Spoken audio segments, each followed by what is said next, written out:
સાદું વ્યાજ ભૂમિકા ઇન્ટ્રોડક્શન ટુ સિમ્પલ ઇન્ટરેસ્ટ.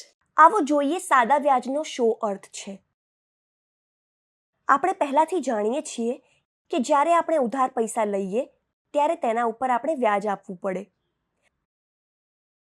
અને જ્યારે આપણે બેંકમાં પૈસા જમા એટલે કે ડિપોઝિટ કરીએ ત્યારે બેંક આપણને વ્યાજ આપે છે. આપણે એ પણ જાણીએ છીએ કે મુદ્દલ વત્તા વ્યાજ બરાબર કુલ રકમ થાય છે. હવે આપણે કેટલું વ્યાજ બેંકને આપીએ છીએ અને બેંક આપણને કેટલું વ્યાજ આપે છે તે કેવી રીતે જાણીશું? જુદી જુદી બેંકો જુદા જુદા સમયે અલગ અલગ વ્યાજ તમારા પર લગાવે છે અને તે વ્યાજ સામાન્ય રીતે મુદ્દલ પર નિર્ભર કરે છે. તેનો અર્થ શું થયો? તેનો અર્થ એ છે કે બેંક કહે છે કે તમે જે રકમ ઉધાર લો છો તેના દરેક 100 રૂપિયા પર અમુક પૈસા બેંકને આપો. આપણે જાણીએ છીએ કે ટકા 100 ગણવામાં આવે છે. જ્યારે વ્યાજ ટકા પ્રમાણે લગાવવામાં આવે તો તેનો અર્થ પ્રત્યેક 100 રૂપિયા પર લાગતું વ્યાજ છે. આને જ વ્યાજનો દર અથવા વ્યાજ દર કહે છે. એટલે બેંક વ્યાજ દર જાહેર કરે છે અને જ્યારે પણ તમે ધિરાણ લો છો ત્યારે તે વ્યાજ દરના આધારે તમે બેંકને વ્યાજ આપો છો. જો તમે પૈસા જમા કરો છો તો બેંક તે વ્યાજ દરથી તમને પૈસા આપે છે.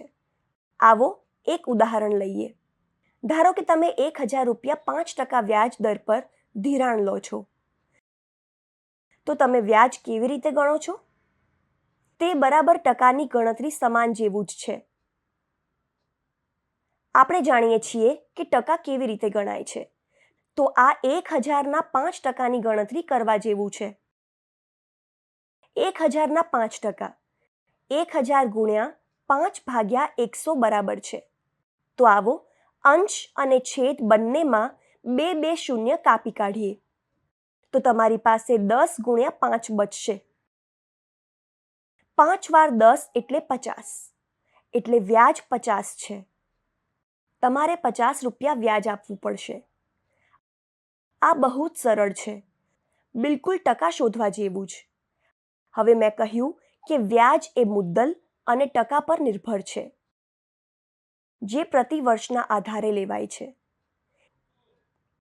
તેનો અર્થ થયો કે તે તમે પૈસા કેટલા વર્ષો સુધી વાપરવાના છો તેના પર નિર્ભર કરે છે. આ ઉદાહરણમાં જો તમે પૈસા 1000 રૂપિયા 5%ના દરે 1 વર્ષ માટે ઉપયોગ કરશો તો વ્યાજ 50 રૂપિયા થશે. બરાબર છે? વ્યાજ પ્રતિ વર્ષ છે, તેથી તમે 50 રૂપિયા આપો છો અને તમારી કુલ રકમ 1050 થાય છે. પણ જો તમે 2 વર્ષ માટે ઉધાર લો તો શું થશે? આ વ્યાજ પ્રતિ વર્ષ છે, એટલે પહેલા વર્ષ માટે તમારે 50 રૂપિયા વ્યાજ આપવું પડશે અને બીજા વર્ષ માટે તમારે ફરી 50 રૂપિયા આપવા પડશે. તેનો અર્થ કે કુલ વ્યાજ 100 રૂપિયા છે અને કુલ રકમ 1100 રૂપિયા. હવે જો તમે 3 વર્ષ માટે ઉધાર લીધું તો તમારે આમાં ફરી એકવાર 50 ઉમેરવા પડશે, એટલે 3 વર્ષો માટે કુલ વ્યાજ 150 રૂપિયા થશે અને કુલ રકમ 1000 વત્તા 150 એટલે કે 1150 થશે. તો આ રીતની ગણતરી આપણે 1000 રૂપિયા પર 5% વ્યાજ દરથી કરવા માટે 1 વર્ષ, 2 વર્ષ અને 3 વર્ષની મુદ્દત માટે કરી. આ ગણતરીને સાદું વ્યાજ કહે છે. તો જે કાંઈ આપણે અત્યાર સુધી જાણ્યું તે બધું સાદું વ્યાજ છે. તમે સાદા વ્યાજના બધા પાસા જોશો તો તમને શું સમજાશે? વ્યાજ કઈ કઈ બાબતો પર નિર્ભર કરે છે? પ્રથમ, એનો નિર્ણય મુદ્દલ પર આધાર રાખે છે. 1000 ને બદલે જો તમે મુદ્દલ 2000 લો છો તો વ્યાજ પણ અલગ થશે. બરાબર ને? તો સાદું વ્યાજ મુદ્દલ પર નિર્ભર કરે છે. તે ઉપરાંત એ વ્યાજ દર પર પણ નિર્ભર કરે છે. આપણા ઉદાહરણમાં વ્યાજ દર 5% છે. જો એ 10% હોત તો, અને જો એ 20% હોત તો? વ્યાજ પણ ચોક્કસથી અલગ હોતું. એનો અર્થ કે સાદું વ્યાજ વ્યાજદર પર પણ આધાર રાખે છે. તમે જોઈ શકો છો કે એ સમયગાળા પર પણ નિર્ભર કરે છે. કેમ કે સમય 1 વર્ષ, 2 વર્ષ કે 3 વર્ષ હોય તે મુજબ વ્યાજ બદલાય છે. તો આપણે સમજીએ છીએ કે સાદું વ્યાજ મુદ્દલ પર, વ્યાજના દર પર અને સમયગાળા પર નિર્ભર કરે છે. તો શું સાદું વ્યાજ શોધવા માટે કોઈ સૂત્ર છે? હા, એ સૂત્ર છે સાદું વ્યાજ બરાબર મુદ્દલ ગુણ્યા દર ગુણ્યા સમય ભાગ્યા 100. સંક્ષેપમાં તમે તેને આ રીતે લખી શકો છો.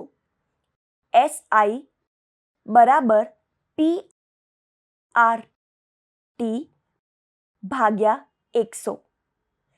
P એટલે કે મુદ્દલ, R એટલે વ્યાજનો દર અને T એટલે સમયગાળો. તો આવો જોઈએ શું આ સૂત્ર આપણા ઉદાહરણ માટે કામ કરે છે? તો અહીં છેલ્લી લીટી પર વિચાર કરીએ. 3 વર્ષો માટે વ્યાજ 150 છે, જે આપણે પહેલાથી જ જાણીએ છીએ. તો આવો આ સૂત્રનો ઉપયોગ કરી જોઈએ. આપણે P ગુણ્યા R ગુણ્યા T કરવું પડશે. તો આપણને મળશે 1000, જે P છે, ગુણ્યા 5, જે R છે, ગુણ્યા 3, કેમ કે આપણે તેને 3 વર્ષો માટે ગણીએ છીએ, ભાગ્યા 100. તો આવો શૂન્યને કાપી કાઢીએ અને આપણને મળે છે 10 ગુણ્યા 5 ગુણ્યા 3.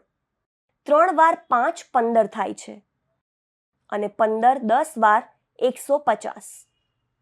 તો જવાબ છે 150 અને એ પહેલા જાણેલા વ્યાજને બરાબર છે. તો આપણે જોયું કે આ સૂત્ર સારી રીતે કામ કરે છે. તો આ સૂત્ર આપણે સાદા વ્યાજના બધા પ્રશ્નો હલ કરવામાં વાપરીશું.